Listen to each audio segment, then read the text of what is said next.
Bismillahirrahmanirrahim. Alhamdulillahirabbil alamin wassalatu wassalamu ala asyrofil mursalin nabiyina wa habibina Muhammadin wa ala alihi washabihi wa ba'du. Yang terhormat Rektor, Dekan dan semua dosen UI. Ini saya mohon maaf, sebetulnya nggak perlu minta maaf karena memang macet. Tadi macet di jalan.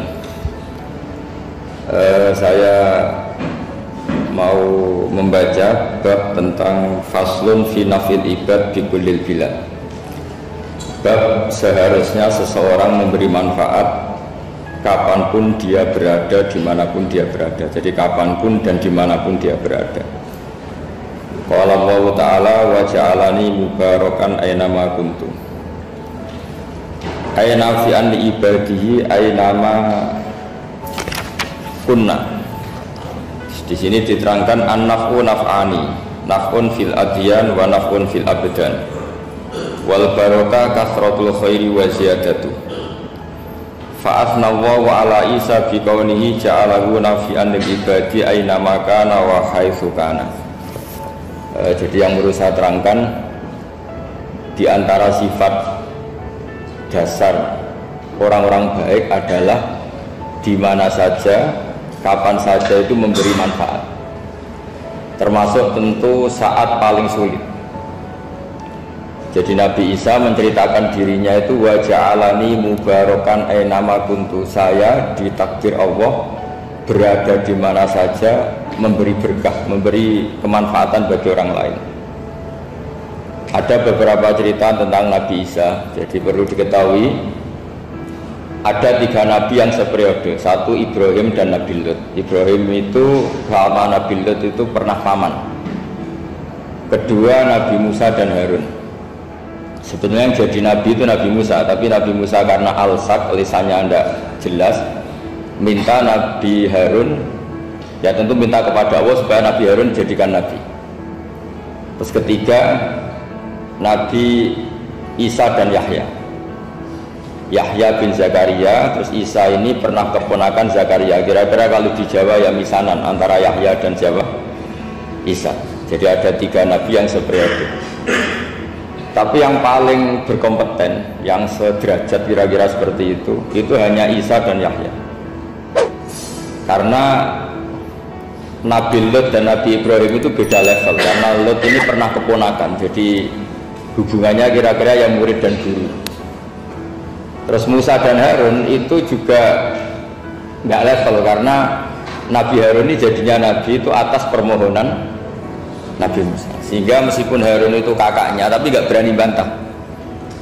Jadi Nabi Musa itu dalam cerita beliau itu alsak, alsak itu lesannya agak kedal, tapi ini alsak yang barokah. Jadi dulu ceritanya Musa kecil karena dia seorang nabi, beliau seorang nabi.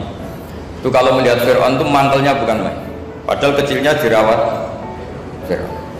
Singkat cerita mulai kecil sudah usil kalau melihat Fir'aun itu ya jenggotnya dipakai mainan. Terus pokoknya nakal. Lama-lama Fir'aun curiga, dasar orang Israel. Nabi Musa ini turunan Israel. Lama-lama Fir'aun itu yakin kalau itu sengaja. Akhirnya Fir'aun mau membunuh Musa. Terus kata istrinya Fir'aun, Musa itu masih anak kecil, jadi seperti itu ya bawaan anak kecil, bukan bawaan kebencian terhadap orang Kipti, orang Mesir. Kalau dalam bahasa kitab kuno Mesir itu Egypt al-Kipti, makanya disebut Maria al-Kiptiyah. Kalau orang sekarang bilang Egypt itu bahasa kunonya Mesir itu al-Kiptiyah. Nah, memang secara bahasa Arab Mesir itu gak mungkin, bahasa Arabnya Mesir itu gak mungkin, karena Misro itu maknanya kota. Jadi kalau kamu bilang kamu kemana, ke Misro, ke kota, lah ya kota mana, ya kota Mesir, itu bisa debat kusir.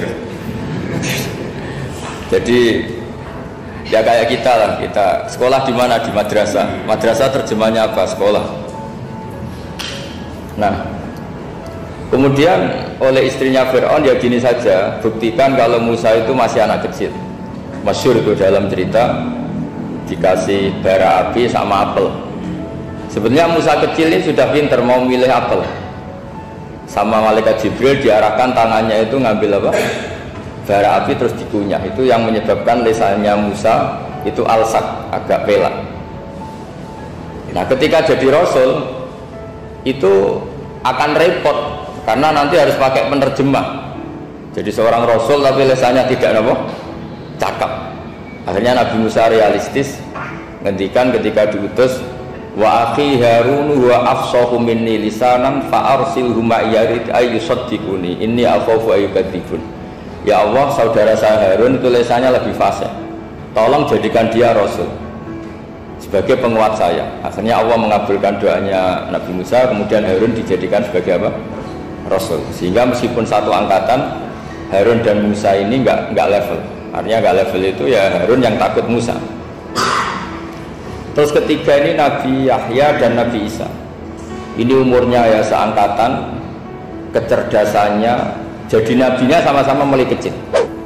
Kita tahu Nabi Yahya termasuk yang diberi khitab Allah, ya Yahya khudil kitaba biquwwah wa atainahu hukma sabiyya. Yahya berpeganglah kitab secara kuat dan dia saya kasih kenabian ketika kecil. Sama dengan Nabi Isa yang disebut wa yukallimun nasa fil mahdi wa kahla.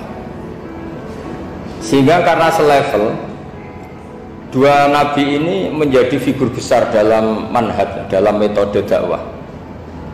Dua, karena masih misanan, jadi kalau Jawa kira-kira mirip misanan.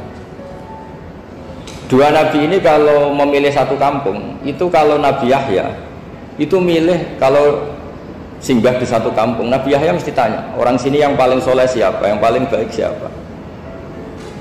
Ya terus singgah atau nginap di rumahnya orang baik tadi. Tapi kalau Nabi Isa enggak, orang sini yang nakal siapa, yang paling beling siapa. Terus Nabi Isa singgah di situ. Akhirnya ada pertanyaan dari Nabi Yahya, lima tanzilu ala syirarin nas, kenapa kamu selalu singgah di orang-orang nakal? Syiror itu orang-orang nakal.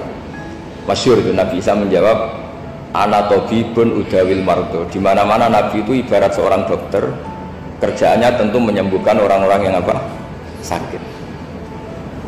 Jadi dua nabi ini sering berdebat, tentu debat yang baik, dan itu menjadi cara Jawa itu punjeri ilmu. Jadi manhaj ilmu besar antara Yahya dan Isa. Begitu juga Nabi Yahya itu kelihatan agak rileks, panik, saking takutnya sama Allah. Kalau Nabi Isa itu rileks, pokoknya kumpul orang-orang nakal itu ya rileks. Akhirnya ada dua pertanyaan sekaligus nanti jadi dua manhaj. Kenapa kamu sering masam, sering kalau bahasa Arab itu abasa ya. Terus yang Nabi Yahya balik bertanya, kenapa kamu sering senyum, sering tertawa? Kenapa memangnya? Terus ka'annaka ta'manu min makrillah, kamu sering senyum kayak kami sudah terbebas dari azab Allah, dari ditegur Allah, seakan-akan kamu orang paling benar yang nggak akan salah. Nabi Isa balik tanya, sama kamu sering masam, sering merut, ka'annaka taqnatu min rahmatillah, seakan-akan kamu putus asa dari rahmatnya Allah. Sehingga kemudian itu jadi manhaj besar. Kalau terlalu senyum ya dianggap orang yang kayak nggak punya perasaan dosa. Tapi kalau terlalu masam, terlalu merenggut, seakan-akan rahmat Allah itu terbatas. Sehingga seakan-akan Allah itu rahmatnya nggak cukup lah untuk mengelola manusia ini. Sehingga itu jadi metode besar yang masyhur itu dalam sebuah hadis Nabi ngendikan, ulama ummati ka anbiya'i bani Israil. Ulama umatku itu kapasitasnya atau fungsinya atau manfaatnya setingkat nabi-nabi Bani Israil. Karena ketika umat ini nggak ditunggui para nabi setelah Rasulullah SAW, itu yang nunggui hanya ulama. Tapi ulama ini sudah cukup mewakili para nabi Bani Israil. Dan banyak syurahul hadis, para penyarah hadis mensarahkan, Nabi tidak ngendikan ulama ummati kamisli seperti saya, tapi ka'ambiyai Bani Israel, bagaimana nabi-nabi Bani Israel. Nabi Bani Israel itu macam-macam, termasuk ada yang tidak nikah, yaitu yang bernama Yahya dan Isa. Delala umatnya Nabi itu ada orang alim alamah yang ilmunya melegenda, yaitu namanya Imam Nawawi, itu tidak nikah sampai kabudut. Meskipun dalam ajaran syariatnya Nabi an-nikah sunnati, tapi selalu ada orang yang ditakdir tidak nikah karena masyhul, karena sibuk ngurus ilmu, bukan karena tidak laku. Yang jelas itu bukan karena tidak laku. Imam Nawawi itu ganteng, orangnya ya normal, tapi karena sibuk nulis, beliau sampai kabul itu tidak nikah. Imam Sibawayh itu suka sekali sama ilmu, menjadi istri utamanya ya ilmu itu. Dia ganteng, Sibawayh itu maknanya tuh apel, dia ganteng sekali, sampai banyak cewek yang seneng, akhirnya dia nikah. Saya nggak pernah dikumpulin. Dia belajar terus. Ketika beliau ke pasar, dulu nggak ada supermarket, beli kertas, kitabnya dibakar semua sama istrinya. Dikira istrinya terus mencintai dia, malah diceraikan.